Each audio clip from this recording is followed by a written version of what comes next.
Sir 'game changer' and 'Daaku Maharaj' 2 కూడా cinema release అయిపోవడం, ఒకటి నెగెటివ్ టాక్ రావడం, ఇంకోటి పాజిటివ్ టాక్ రావడం మనం చూసాం సార్. ఇప్పుడు ఇంకో సినిమా సంక్రాంతికి 'వస్తున్నాం' అనే మూవీ వెంకటేష్ గారిది రిలీజ్ కాబోతుంది. సో, ఈ నేపథ్యంలో ఈ సినిమాకి సంబంధించిన సెన్సార్ రివ్యూ అంటే సెన్సార్ కంప్లీట్ అయిపోయింది. సెన్సార్ వాళ్ళు రివ్యూ ఇచ్చేసారు అని చెప్పేసని అంటున్నారు. మరి సెన్సార్ రివ్యూ ఈ సినిమాకి ఏ విధంగా ఉంది? మరి ఈ సినిమా హిట్ బాట పట్టే అవకాశం కనిపిస్తుందా సార్ ఈ సంక్రాంతి? సెన్సార్ రివ్యూ సంక్రాంతికి వస్తున్నాం అనేది నిన్న బయటకొచ్చింది. నిన్న సెన్సార్ అయిపోయి సర్టిఫికేట్ వచ్చింది. ఆ సర్టిఫికేట్ యూఏ సర్టిఫికేట్ దానికి. అంటే యూఏ సర్టిఫికేట్ వచ్చేందంటే అండర్ 13 ఉన్న పిల్లల్ని పేరెంటల్ గైడెన్స్ ఉండాలన్నమాట.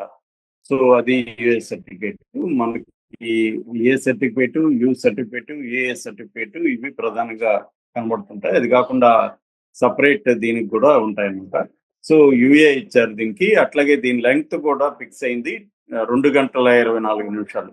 సో ఇది మంచి లెంగ్త్ అని చెప్పుకోవచ్చు. ఎక్కువగా లేదు, అని మరీ తక్కువగా లేదు, పక్కాగా కరెక్ట్ గా ఉంది. అయితే సెన్సార్ బోర్డు వాళ్ళు ఈ సినిమా చూసి చెప్పిన మాట ఏంటంటే, అందరూ ఏకగ్రీవంగా చెప్పింది అంటే, చాలా కాలం తర్వాత హాయిగా ఒక ఫ్యామిలీ ఫ్యామిలీ ఎంటర్టైన్మెంట్ చూసి నవ్వుకున్నాం థియేటర్లో. మేము సినిమా చూస్తూ అందరూ కూడా హాయిగా మేము అసలు సెన్సార్ బోర్డు మెంబర్స్ అనేది కూడా మర్చిపోయి నవ్వుకున్నాము.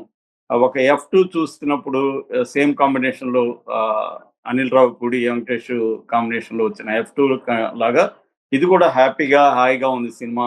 క్లీన్ ఎంటర్టైన్మెంట్ ఉంది అనేది సెన్సార్ బోర్డు వాళ్ళు చెప్పారు. అయితే వాళ్ళు ఎక్కడా కూడా కథ కానీ దాన్ని ఏమి రివీల్ చేయలేదు. వాళ్ళు చేయకూడదు కాబట్టి రేపొద్దున వాళ్ళకి ప్రాబ్లం అవుతుంది. కానీ ఓవరాల్ గా వాళ్ళు చెప్పింది ఏంటంటే, ఇది కంప్లీట్ గా ఫ్యామిలీ ఎంటర్టైనర్. హాయిగా ఉంది. ఐశ్వర్య రాజేష్ భార్యగా యాక్ట్ చేసింది వెంకటేష్ కి, ఇటు మీనాక్షి చౌదరి లవర్ గా యాక్ట్ చేసింది. వాళ్ళ ముగ్గురు మధ్య వచ్చే సన్నివేశాలు అయితే అసలు చాలా నేచురల్ గా ఉన్నాయి. వెంకటేష్ చాలా యంగ్ గా కనిపిస్తున్నాడు. తర్వాత చాలా నేచురల్ పెర్ఫార్మెన్స్ ఉంది. వెంకటేష్ ఇట్లాంటి కామెడీ మంచి సీన్లు పడితే వెంకటేష్ దిన్నేస్తాడు మామూలుగానే. సో ఆ రకంగా ఈవెన్ ఐశ్వర్య రాజేష్ కూడా చాలా బాగా చేసింది. మీనాక్షి చౌదరి చెప్పాల్సిన అవసరం లేదు. ఇలాగా అనిల్ రావిపూడి దీన్ని చాలా చక్కగా మలిచాడు. ఓన్లీ సెకండ్ హాఫ్ లో మాత్రం ఒక 10-15 మినిట్స్ అక్కడక్కడ కొద్దిగా లాగ్ అనిపిస్తా ఉంది. అదర్వైజ్ సినిమా ఎక్కడా కూడా బోరు కొట్టలేదు. పాటలు మనకు తెలుసు ఆల్రెడీ. గోదావరి గట్టు ఆ పాట ఎంత పెద్ద హిట్ అయింది. సో మొత్తం అసలు సంక్రాంతి సినిమాల పాటల్లో అదే ఆల్రెడీ 8 కోట్ల వ్యూస్ వచ్చేదానికి. సో అంత పెద్ద హిట్ అయింది.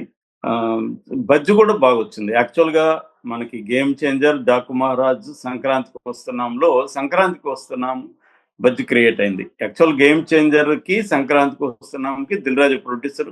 సో గేమ్ చేంజర్ కి ఆయనకు ముందుగా నుంచి డౌట్ ఉంది కాబట్టి సంక్రాంతికి వస్తున్నాం కూడా ఆయన ముందుకు తీసుకొచ్చుకున్నాడు. ఎందుకంటే ఒకవేళ గేమ్ చేంజర్ కి అనుకున్న రీతిలో రెస్పాన్స్ రాకుండా, డబ్బులు సరిగా రాకపోతే దీన్ని ప్రమోట్ చేద్దాం అనేది ఆయన ముందుగానే ప్లాన్. ఆ రకంగా అది ఖచ్చితంగా సంక్రాంతి విన్నర్ గా నెంబర్ 1 పొజిషన్కి వెళ్తుంది అనేది చెప్తున్నారు. నెంబర్ 2కి డాకు మహారాజ్ వెళ్ళొచ్చు. కాకపోతే ఏంటంటే డాకు మహారాజు ప్రధానంగా మాస్ ని అడ్రస్ చేస్తుంది. సెకండరీ కేటగిరీలో క్లాస్ అండ్ ఫ్యామిలీ ఆడియన్స్ ని అడ్రస్ చేస్తుంది. కానీ వెంకటేష్ సినిమాకి వచ్చేసరికి ఫస్ట్ కేటగిరీ ఫ్యామిలీ ఆడియన్స్. అంటే హ్యాపీగా ఫ్యామిలీ ఆడియన్స్ అంతా, ఎక్కడ వైలెన్స్ ఎక్కువ లేకుండా, తర్వాత రక్తపాతం లేకుండా ఫ్యామిలీ ఆడియన్స్ అంతా సరదాగా. రెండోది ఏంటంటే చాలా కాలం తర్వాత మనకి జనరల్ గా ఏంటంటే హీరోకి ఇద్దరు హీరోయిన్లు ఉండి వాళ్ళిద్దరి మధ్య హీరో ఎట్లాంటి ఇబ్బందులు పడుతున్నాడు, ఇటువంటి సరదా సన్నివేశాలు మనకి ఉన్న సినిమాలు చాలా పెద్ద హిట్ అయినాయి. ఎందుకంటే ఫ్యామిలీ ఆడియన్స్ సరదాగా చూస్తుంటారు. సో అటువంటి ఇది. రెండోది పాటలు హిట్ కావడం కూడా దీనికి పెద్ద ప్లస్ అయింది. ఆల్రెడీ నేను ఇందాక చెప్పినట్టుగా అది 8 కోట్ల పైన వ్యూస్ వచ్చాయి గోదావరి గట్టు. సో దాని మీద ఊరున రీల్స్ చేస్తున్నారు అమ్మాయిలు కానీ, హస్బెండ్ అండ్ వైఫ్. ఈ మధ్య కాలంలో హస్బెండ్ అండ్ వైఫ్ వీడియోస్ ఇంత ఎక్కువ ఏ సినిమాకి రాలేదు. సో అలాగా అది ఒక ప్లస్ అయింది. ఎప్పుడైనా కూడా సినిమాలకి పాటలు కానీ ముందుగా హిట్ అయితే మాత్రం అది కంపల్సరీగా సినిమా చూడాలని ఫీలింగ్ అయితే వస్తుంది. అలాగా ఫ్యామిలీ ఆడియన్స్ ఫస్ట్ ప్రిఫరెన్స్ ఈ సినిమా అని చెప్తున్నారు. దాని తర్వాతే గేమ్ చేంజర్ కానీ డాకు మహారాజ్ కానీ ఆ రకంగా వెంకటేష్ సినిమా F2 ఎలాగైతే హిట్ అయిందో అలాగా హిట్ అవుతుంది. రెండోది ఏంటంటే అనిల్ రావిపూడి కనీసం వాళ్ళు మొత్తం షూట్ చేసిన దీంట్లో కనీసం 13 నుంచి 15 మినిట్స్ కూడా కట్ చేయలేదంట. అంటే ఏంటి అర్థం? అంత పకడ్బందీగా స్క్రిప్ట్లోనే ఎడిటింగ్ చేసుకొని ఎక్కడ వేస్టేజ్ లేకుండా ప్రతి సీను ఇంపార్టెంట్ ఉంటేనే దాన్ని పెట్టారు, లేకపోతే లేదు. అందుకని ఏంటంటే జనరల్గా ఇప్పుడు ఏం జరుగుతుందంటే విపరీతంగా షూట్ చేసేస్తున్నారు ఈ మధ్య. షూట్ చేసేసి ఎడిటింగ్లో కట్ చేసుకుందాంలే అని ఆల్టర్నేటివ్ తీసేస్తున్నారు. కానీ అనిల్ రావిపూడి అట్లా కాకుండా తక్కువగా చేశాడు. అందువల్ల బడ్జెట్ కూడా కంట్రోల్ అయింది. సో గేమ్ చేంజర్లో ఏదన్నా దిల్ రాజుకి డబ్బులు పోయినా దీంట్లో ఆయనకి రికవరీ అయ్యే అవకాశాలు అయితే పుష్కలంగా కనిపిస్తున్నాయి. సో పైగా దానికి ఏంటంటే ఈ టికెట్లు కూడా ఎక్కువ రేట్లు పెట్టలేదు, సంక్రాంతికి వస్తున్నాం, అందువల్ల కూడా హ్యాపీగా దానికి వెళ్ళే అవకాశం ఉంది. ఎందుకంటే గేమ్ చేంజర్కి ఇట్లు డాకు మహారాజ్కి టికెట్ రేట్లు పెంచారు కొన్ని చోట్ల, కాకపోతే వ్యత్యాసం ఉందనుకోండి డాకు మహారాజ్కి గేమ్ చేంజర్కి.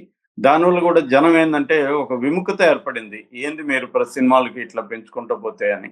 సో అందువల్ల ఒకటి, రెండోది గవర్నమెంట్ కూడా హైకోర్టు ఆదేశాలని అనుసరించి మార్నింగ్ షోలు క్యాన్సిల్ చేసింది, అర్లీ మార్నింగ్ షోలు. అందువల్ల మిగతా సినిమాలకి దెబ్బ పడింది, ముఖ్యంగా డాకు మహారాజ్కి గేమ్ చేంజర్కి దెబ్బ కొంతవరకు పడింది. బట్ ఓవరాల్గా డాకు మహారాజ్ కలెక్షన్లు కూడా నేను ఇంతకుముందు వేరే వీడియోలు చెప్పాను, అది కూడా ఫస్ట్ డే 30 crores. ఇదైతే ఇంకా గేమ్ చేంజర్ వాళ్ళు 186 కోట్లని ఫస్ట్ డే చెప్పుకున్నారు, కానీ దాని మీద నెగిటివ్గా ఇది వచ్చింది. ఓవరాల్గా 300 కోట్లు దాటేసామని చెప్పుకుంటున్నారు వాళ్ళు, బట్ దాని ఎవరు నమ్మట్లేదు. ఏదేమైనా ఇప్పటివరకు రిలీజ్ అయిన దాంట్లో డాకు మహారాజ్ నెంబర్ 1లో ఉంది. సంక్రాంతికి వస్తున్నాం ఆ ప్లేస్ ని రీప్లేస్ చేసే అవకాశం ఉంది. సంక్రాంతికి వస్తున్నాం అయితే నెంబర్ 1లో నిలుస్తుందని మనకి సెన్సార్ బోర్డు మెంబర్స్ చెప్పారు. సో ఆ రకంగా తీసుకున్నప్పుడు ఇది క్లీన్, ఎంటర్టైనింగ్, కామెడీ చాలా బాగుంది అని చెప్తున్నారు. అట్లాగే సెంటిమెంట్ సీన్స్ కూడా కొన్ని చాలా బాగా వర్కౌట్ అయినాయి. వెంకటేష్ బలం ఏంటంటే కామెడీ ఎంత బాగా చేయగలడు, సెంటిమెంట్ని కూడా అంత బాగా చేయగలడు. ఆయన చాలా ఫేమస్ సెంటిమెంట్ సినిమాల్ని ఆయన చేశారు. సో ఆ రెండు ఆయన చాలా బాగా డీల్ చేయగలరు. ఇక అనిల్ రావిపూడి కూడా ఓన్లీ ఎంటర్టైన్మెంటే కాకుండా బలమైన సెంటిమెంట్ సీన్స్, కొన్ని థ్రిల్లింగ్ పాయింట్స్ కూడా దీంట్లో చూపించారని చెప్తున్నారు. సో మధ్యలో ఒక థ్రిల్లర్ ఎలిమెంట్స్ కూడా కొన్ని ఉన్నాయి, చాలా బాగా వచ్చాయని చెప్తున్నారు. అంటే ఆడియన్స్కి కావాల్సిన వాట్ నెక్స్ట్, అంటే ఈ కథలో జరుగుతుందని ప్లాట్ డ్రివన్ అంటారు, అలాంటి ఒక ప్లాట్ డ్రివన్ ఇంట్రెస్ట్ ఈ సినిమాలో కనిపించిందని సెన్సార్ బోర్డు సభ్యులు చెప్తున్నారు. ఓవరాల్ గా ఇప్పుడు రిలీజ్ అవుతున్న 3 సినిమాల్లో